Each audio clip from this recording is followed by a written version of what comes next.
Good morning, You Can Heal family. Welcome back to another reading of God's Word. And today I have a very special person with me.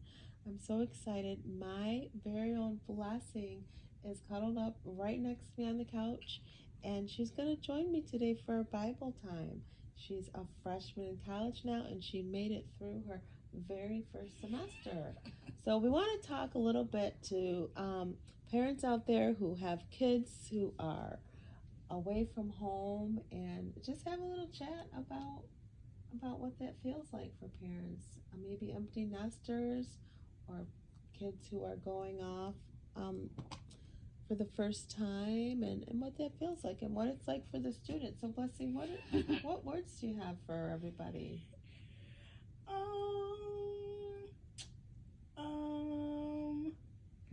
The first 2 weeks were rough. I was gonna drop out. And then I didn't. And go to class. Don't skip class. It's not worth it. Okay. That bed gets real comfortable, then you'll never go again. Right. How did you feel like there was a big difference between high school classes and college courses? Yeah. The guidance. You get no guidance. If you don't know what you're doing, you're lost. Yeah. I don't like that. You didn't like that?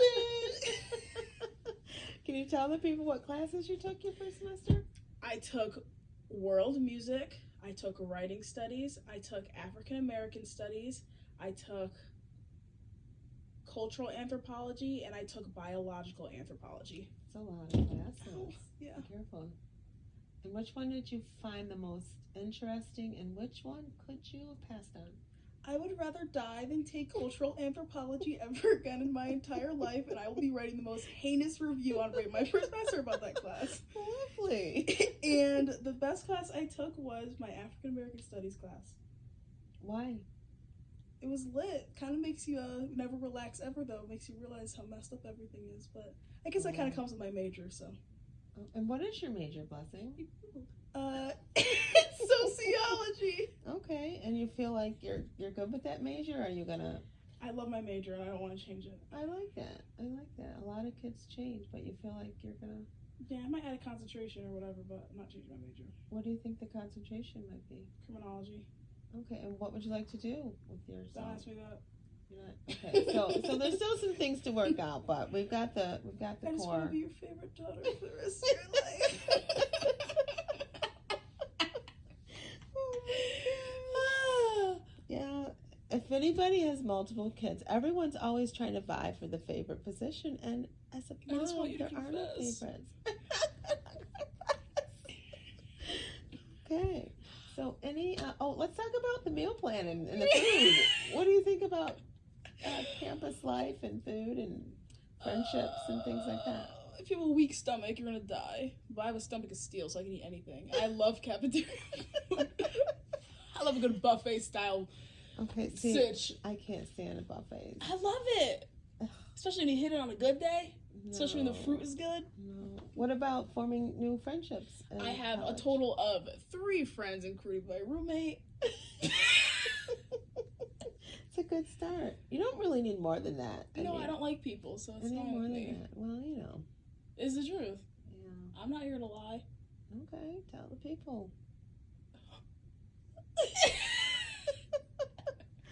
Well, You Can Heal family, I'm just thrilled that Blessing got on this here Bible time, devotion time together. So we are going to be reading. Esther, is there anything else you want to say to sign off? Like final words for someone who's got a child getting ready to go off to college, or someone who might be listening who's in college and they need a word of encouragement. Word of encouragement.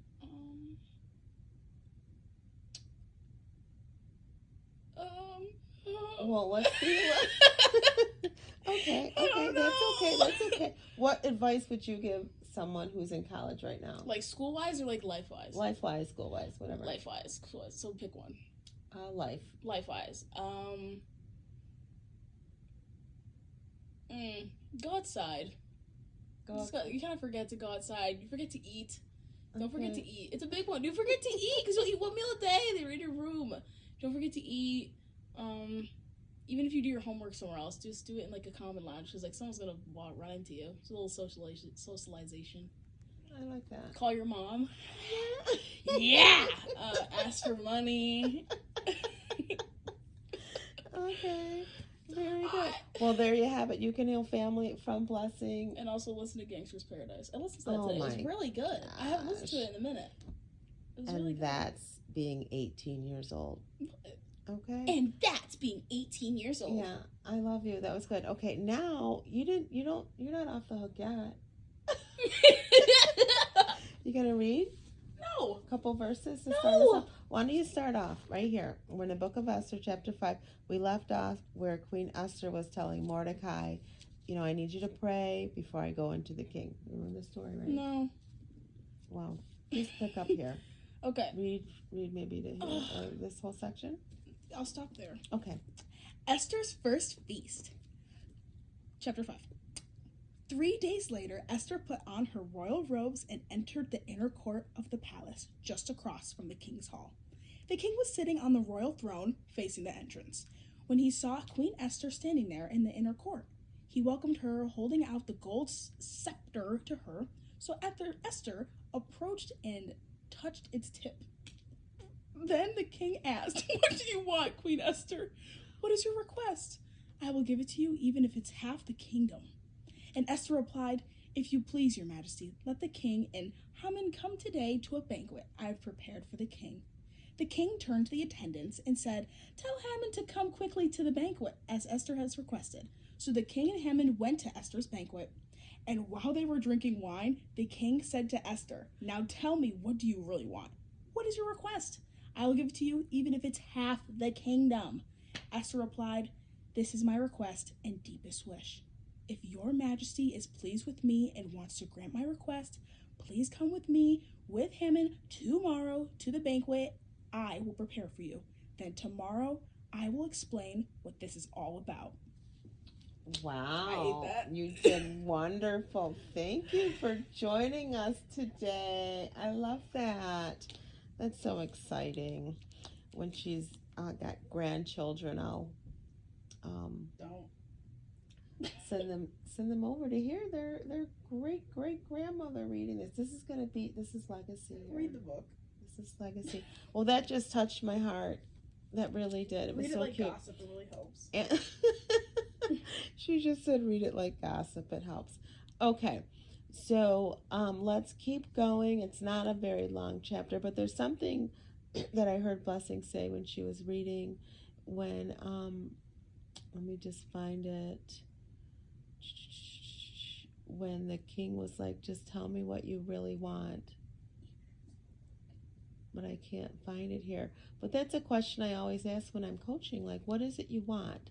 What is it you really want? And to kind of ask yourself that the second time, to really get down to it and to what's really going on with you, to try to uncover what it is you've been mulling over in your mind over and over.